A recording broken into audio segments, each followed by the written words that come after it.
आपने जो खुद को बोला कि मैं अपना पैटर्न तोड़ रही हूँ, आपने जो खुद को बोला कि मैंने लोगों को माफ़ कर दिया, मैंने लोगों को लेट गो कर दिया, ये अधूरा है। कब तक? ये जब तक अधूरा है जब तक आप अपने साथ एक कॉन्ट्रैक्ट नहीं कर लेती, एक एग्रीमेंट साइन नहीं कर लेती, कॉन्ट्रैक्ट ऑफ ग्रोथ, कि इस लेवल पर इस कदम तक जो हुआ सो हुआ, मैं इस चीज़ को स्वीकार करती हूँ। लेकिन फ्रॉम टुडे ऑनवर्ड्स, आज तो वैसे भी होली है तो बड़ा ऑस्पिशियस दिन है, आज से ना मैं खुद को कमिट करती हूँ। आजकल तो कमिटमेंट किस चीज़ के लिए यूज़ होता है? रिलेशनशिप के लिए वगैरह वगैरह वगैरह। लेकिन मैं आज खुद से कमिट करती हूँ कि मैं ना अपने आप को 3 साल दे रही हूँ। मैं अपने आप को 3 साल दे रही हूँ और इस 3 साल में मेरी प्रायोरिटी ये है। क्या प्रायोरिटी है? पहली बात तो मैं दूसरे लोगों की लाइफ सिचुएशन को इम्ब्रेस नहीं करूँगी। अगर घर में कोई पर्टिकुलर मेंबर है, उसको फाइनेंशियल नॉलेज कम है या उनके कुछ अपने पैटर्न हैं, उनकी जो लाइफ की या सिचुएशन है जो भी है वो उनकी वजह से है, मेरा उसमें कोई रोल नहीं है।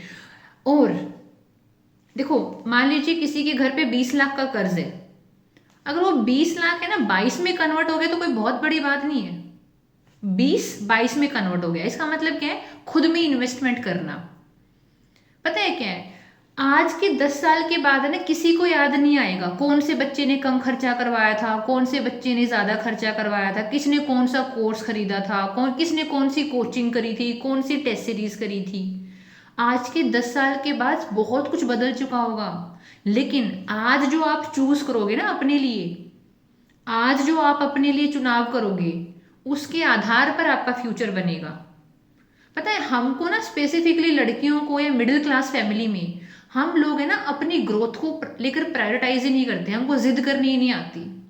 अगले 3 साल है ना, इस यहाँ पे पत्थर मोड़ होना चाहिए। अगर आप अपने आप को ग्रो करना चाहती हो, अगर आप चाहती हो कि लाइफ में ना आप एक ऐसे लेवल पर पहुंचो जहां पर लोग आपकी इज्जत करें, आपके अंदर इतना स्टेमिना हो, आपके नाम के सामने कुछ प्रीफिक्स हो, आपका कुछ अपना खुद का कुछ बैंक कैपिटल हो, आपका एक रेपुटेशन, वो जब तक नहीं होगा जब तक आप अपने अंदर इन्वेस्ट नहीं करेंगी।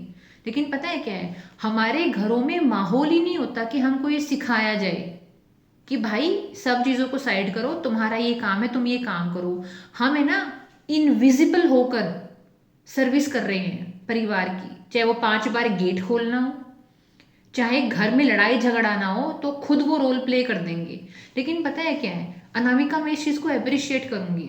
अगर आप घर में 5 बार की जगह 10 बार भी गेट खोल रहे हो ना, लेकिन अब एक अलग माइंडसेट के साथ गेट खोलना, या घर में कोई काम भी करो तो काम करना। पता है क्या बोलना है खुद को?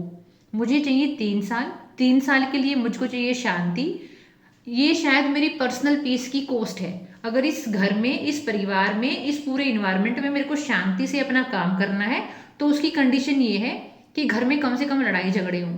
अगर मैं अपने आप को ऐसे 2 3 जगह अवेलेबल कर देती हूँ, मैं मान लूंगी कि मैंने फिजिकल एक्सरसाइज कर ली, मैंने एक 45 मिनट का स्टडी स्लॉट किया था, मैंने अपनी 5 मिनट की एक्सरसाइज कर ली। पता है क्यों?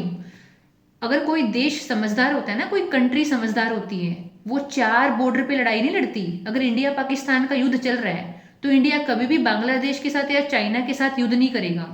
कोई भी कंट्री है ना मल्टीपल फ्रंट पे नहीं लड़ती है कि वो वाली लड़ाई भी लड़ रही है, ये वाली लड़ाई भी लड़ रही है। फिलहाल आपकी पता है लड़ाई क्या है? फिलहाल लड़ाई ये है, इस घर में रह के अपने आप को नेक्स्ट लेवल पे ग्रोथ माइंडसेट में लेके जाना है और एक्शन करने हैं। वो कब होगा? जब शांति होगी। और शांति कैसे आएगी? एक तो आप किसी भी चीज़ को पर्सनली लेंगी, और दूसरी बात, जो घर में आपका कंट्रीब्यूशन हो सकता है मिनिमम डैमेज के साथ, वो करो आप। कि ठीक है, आपने अपने लेवल पे कॉन्फ्लिक्ट को होने नहीं दिया, ठीक है, आप एक तरीके से कॉन्फ्लिक्ट को रिड्यूस कर रहे हो, बस उसकी रिस्पॉन्सिबिलिटी नहीं ले रहे। कोई लड़ रहे हैं तो लेट देम भी, अपनी उनकी जगह अपने आप को रख सकते हैं ना, उनका दर्द बोरो कर सकते हैं।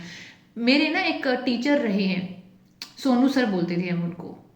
तो मैं ना ऐसे ही ना, जब मैं अपनी बहुत गंदे टाइम में चल रही थी तो मैं अपने स्कूल टीचर को फ़ोन करके उनको कभी कभी मैं बता रही होती थी कि my parents are fighting like this, और घर पे ऐसा माहौल है, कोई कैसे पढ़ सकता है या कोई कैसे लाइफ में ग्रो कर सकता है। वो मुझे 11th क्लास में स्कूल में पढ़ाते थे, लेकिन इवन मैं ग्रेजुएशन भी मेरी ख़त्म हो गई थी, इवन मैं जॉब भी कर रही थी, तब भी मैं उनके साथ कनेक्शन में थी। चाहे मैं उनसे 2 साल में एक बार बात करूँ या 1 साल में एक बार बात करूँ, लेकिन कभी ना कभी मेरी उनसे होती थी।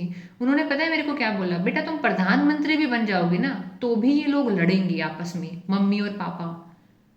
मेरे को तो ये लगता था कि फाइनेंशियल इश्यूज की वजह से लड़ रहे हैं, या मुझे तो ये लगता था कि भाई कोई ऐसी सिचुएशन है जिसकी वजह से ये लड़ रही हैं। उन्होंने मुझे जब ये बोला ना तुम प्रधानमंत्री बन जाओगे तो भी ये लोग लड़ेंगे ही, तो मुझे अब जाके समझ में आया कि वो ये कह रहे थे ये इनका पैटर्न है, ये इनका इमोशनल पैटर्न है, ये अपना इनका लाइफ का मैकेनिज्म है, अपने गुस्से को निकालने का, अपनी इनकैपेसिटी को, अपनी लिमिटेशन को निकालने का। क्योंकि ये लोग अपने आप को अपग्रेड नहीं करना चाहते, अपग्रेड नहीं करेंगे तो पुराने पैटर्न तो आएंगे ही आएंगे। आज आज अगर कोई इंसान एक गांव का सरपंच है, कल को वो पूरी की पूरी खाप का सरपंच बन जाए तो भी वो वही फाइनेंशियल मैनेजमेंट करेगा जो एक लेवल पे कर रहा था वो। तो उसमें तो आपका कोई पर्सनल रोल है ही नहीं। पता है आपका पर्सनल रोल कहाँ पे है? आपका पर्सनल रोल है कि मैं अपनी ग्रोथ के लिए कमिटेड हूँ, और उस ग्रोथ के लिए कमिट होने के लिए ना एक तो अपने आप को टाइम का गिफ्ट देना पड़ेगा। अगर तुम बहुत जल्दबाजी में घूमी ना, अपने आप को कंपेयर करती रही कि वो ऐसा हो गया, उसने 21 साल में कर लिया, किसी ने 22 में कर लिया, या मैं तो 25 हो गई, या मैं 27 हो गई, या मैं 30 हो गई, अगर तुम एज के किसी नंबर से अटक गई, बेवकूफ़ लोगों की बात होती है ये, ठीक है। एज की एक वैल्यू होती है बस एक लेवल पे, उससे आगे नहीं होती, ठीक है। तो उस चीज़ को लेकर आपका स्ट्रेस का रीज़न नहीं बनाना है। अपने आप को टाइम का गिफ्ट दो, पीस ऑफ माइंड दो, और एक्शन लो, लगातार एक्शन लो।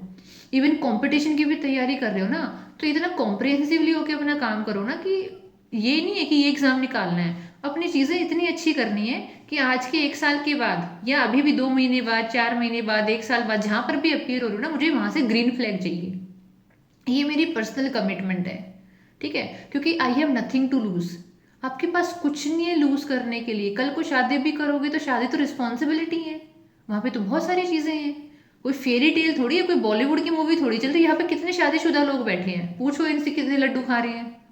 मैं ये नहीं कह रही कि शादी खराब चीज़ है, बहुत खूबसूरत चीज़ है, लेकिन जिम्मेदारी है। वहां पे ना फिर आपको इतना स्कोप नहीं बचेगा कि आप सारा टाइम अपने ऊपर लगा पाओ। और ऊपर से जब नई नई शादी होकर किसी दूसरे परिवार में जाओगे ना, उनका कल्चर है, उनके संस्कार हैं, उनके पैटर्न हैं, उनकी एक्सपेक्टेशन है, वो तो एक अलग सिलेबस है। तो ये जो फिलहाल आपका टाइम है ना, जो फिलहाल वाला टाइम है, इसमें ना खुद के साथ शिद्दत से मोहब्बत कर लो। सिर्फ 2 साल 3 साल मैक्सिमम, इससे ज़्यादा तुम्हें ज़रूरत भी नहीं है। अगर तुम आज से शुरू करो एक नए माइंडसेट के साथ, मैं तुमको लिख के दे रही हूँ कि तुम 2 से 3 साल के अंदर जो तुम चाहोगी वो तुम कर लोगी, जो तुम चाहोगी। इवन अगर तुम ये भी उम्मीद करके चल रही हो ना कि मेरे को टॉप 10 रैंक में आना है यूपीएससी की, वो तुम आराम से कर लोगी।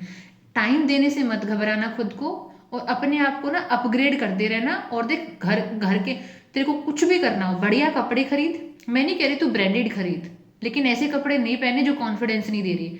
साफ सुथरे कपड़े पहन, अपनी डाइट का ख्याल रख, अपनी पढ़ाई में इन्वेस्ट कर। पढ़ाई में जहाँ पे 5,000 की जरूरत है ना, वहाँ पे तुझे तो 10 कर, वो राइट इन्वेस्टमेंट है। सिर्फ 2 या 3 साल की बात है। एक पॉइंट के बाद तू इतना कमा रही होगी कि तेरे को याद भी नहीं आएगा पीछे क्या था क्या नहीं था। लेकिन आज अगर तूने कंजूसी कर दी, और पता है तेरी इस कंजूसी को कोई अप्रिशिएट नहीं करेगा, तेरी इस कंजूसी को कोई याद नहीं करेगा कि आज के 1 साल पहले क्या हुआ था, 2 साल पहले क्या हुआ था, 4 साल पहले किसने पैसे लगवाए थे। ये तुम्हारा सेल्फ लव है। तुम्हारी ट्रू हीलिंग ये है कि, मेरी ट्रू हीलिंग ये है कि अपन अपने लिए पागल हैं, और किसी से समझदार इंसान किसी को दुश्मन नहीं बनाता है। जैसे कि एक कंट्री के साथ जब हमारा युद्ध चल रहा है तो औरों के साथ नहीं करते ना, वैसे ही है। अभी हमारा एक फ्रंट पे हम युद्ध लड़ रहे हैं, सेल्फ हीलिंग का, सेल्फ लव का, पढ़ाई का, करियर का। तो हम और अलग फ्रंट डेवलप ही नहीं करेंगे कि हम किसी के हीलर बन जाए, कि हम मम्मी को करेक्ट करेंगे, पापा को करेक्ट करेंगे, समाज को ठीक कर देंगे, रिश्तेदारों को जवाब दे देंगे।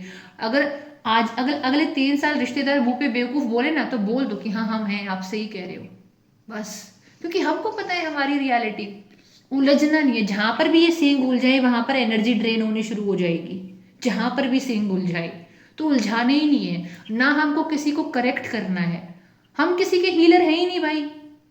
कोई पेमेंट दे के जा रहे हैं आप लोगों को? कि लो लो हमको ठीक कर दो, हमारी थॉट प्रोसेस ठीक कर दो, हमारे विचार ठीक कर दो। इसीलिए जो आपका सोल पर्पस होना चाहिए फिलहाल, ये है कि मैं अपने आप को आगे कैसे बढ़ाऊँ। तो chill, relax, give your self time, और फैमिली का जो भी सिचुएशन है वो हैंडल कर लेंगे भाई, उनको आता है। जब तक हम पैदा भी नहीं हुए थे ना, तब से जिंदगी जी रहे हैं वो, हम पैदा भी नहीं हुए थे। ठीक है। और हाँ, एक बात और, हमेशा इस माइंडसेट के साथ काम करना, जब घर में रह के काम कर रहे हो, अगर आप घर में रहते हो तो हमेशा इस माइंडसेट के साथ काम करना, हमेशा यहाँ नहीं रहना है मुझे, 2-3 साल का टाइम है, काम करना है, यहाँ से निकलना है, this is not my permanent destination. तो 2-3 साल शांति से रहना है, अपना काम करना है। ये फीलिंग नहीं डेवलप करनी कि मैं तो हमेशा यहीं रहूँगी, नहीं, ये मेरी परमानेंट जगह नहीं है, 2-3 साल रहना है, अपना काम करना है, फिर अपनी अपनी दुनिया बनानी है जहाँ पे हमारे तरीके के लोग होंगे। ये तो भगवान ने हमको लोग दिए हैं, हमारे मम्मी पापा। लेकिन जब आप खुद पे काम करते हो ना, जैसे कि मेरे को मेरे मम्मी पापा भगवान से मिले, लेकिन आप लोग मुझे मेरी मेहनत से मिले, वरना मेरी क्या औकात है। ठीक है। तो इसीलिए, और हाँ, ये मैंने आपको बता ही दिया है कि सर्वाइवल अभी फिलहाल जो ना, ये सर्वाइवल मोड होता है, रोना धोना, खा पी के सो जाना। ठीक है। क्या बात है रितु जी? ठीक है। तो इसीलिए, और बहुत अच्छा किया। एक बात मुझे आपकी बहुत अच्छी लगी मुझे, और मुझे ऐसे होता है कि ना कपड़े अच्छे पहनने चाहिए। हाँ बिल्कुल, मैं बोलूँगी आप लोगों को, मैं नहीं कह रही ब्रांड के कपड़े पहनो, नहीं, लेकिन अच्छे कपड़े पहनो जिसको पहन के कॉन्फिडेंस आए। अपने 5 जोड़ी कपड़े रख लो, मैं नहीं कह रही कि 1000 जोड़ी कपड़े हो, 5 जोड़ी कपड़े हो, साफ सुथरे हो, आयरन करके रख दिए, नहा धो के फ्रेश होके पहन लिए। साफ सुथरे कपड़े रखो अपने पास। जो भी, देखो, ब्राह्मण में भी, ब्राह्मण क्या बोलते हैं ज्योतिषी, कि गंदा कपड़ा पहनने से राहु केतु खराब होता है, लक्ष्मी खराब होती है, फटे हुए पुराने, 2 जोड़ी कम पहन लो। ठीक है, 2 जोड़ी कम पहन लो, लेकिन कपड़े साफ सुथरे, नीट एंड क्लीन होने चाहिए। कॉन्फिडेंस आता है इससे, इससे आपकी पर्सनैलिटी बनती है। ठीक है। और किसी को क्या फील होता है हमको पता नहीं, लेकिन खुद में एक प्रीमियम ट्रीटमेंट हमको फील होता है। ठीक है। तो चलिए, नेक्स्ट लेटर हम मीनाक्षी जी का कल के सेशन में लेंगे। आज हम मेडिटेशन के लिए जाएंगे, क्योंकि पिछली बार हमने फ्राइडे को भी मेडिटेशन नहीं किया था, बीच में 2 दिन का हमारा ब्रेक हो गया था। तो चलिए अब मेडिटेशन के लिए चलते हैं। ठीक है। मीनाक्षी जी, कल के सेशन की शुरुआत आपके लेटर के साथ ही करेंगे। ठीक है। हाँ, okay ma'am, okay ma'am. Okay.